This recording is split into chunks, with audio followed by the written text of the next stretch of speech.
रात के 2 बज रहे थे। कमरे में अंधेरा था, लेकिन एहसन के दिमाग में एक तूफान चल रहा था। वो छत को घूर रहा था और ज़हन में सिर्फ एक ही सवाल था, अगर कल प्रेजेंटेशन में गलती हो गई तो, अगर लोग हंस दिए तो। उसका दिल तेज धड़क रहा था और हाथ ठंडे हो रहे थे। हालांकि प्रेजेंटेशन अभी शुरू भी नहीं हुई थी। ये होता है जब इंसान का दिमाग उसे धोखा देने लगता है। एहसन बचपन से एक वसत दर्जे का तालिब इल्म था, जो हर काम शुरू करने से पहले ही हार मान लेता था। एक दिन उसके अबू ने उसकी उदासी देखकर कहा था, बेटा तुमने अभी ट्राई भी नहीं किया और तुम्हारा दिमाग तुम्हें रजलट बता रहा है। ये बात उस वक्त तो समझ नहीं आई, लेकिन यूनिवर्सिटी में जब अवर थनकंग बढ़ी और हर नया प्रोजेक्ट एक बोझ बन गया, तो एहसन को एहसास हुआ कि वो डर, ताखीर और पछतावे के एक चक्कर में फंस चुका है।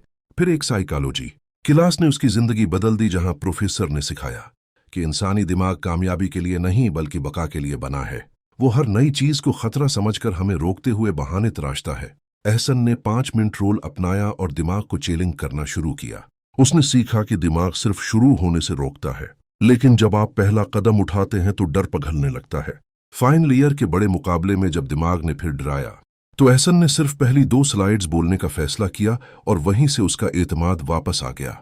जब सेलेक्टेड की ईमेल आई तो उसे समझ आया कि दिमाग हमेशा सही नहीं होता। सच तो ये है कि तरक्की हमेशा कंफर्ट जोन के बाहर होती है और एक्शन ही परेशानी का सबसे बड़ा दुश्मन है। इसलिए जब भी आपका दिमाग कहे कि तुमसे नहीं होगा, तो याद रखें कि ये सिर्फ एक हिफाजती सिग्नल है, कोई हतमी फैसला नहीं।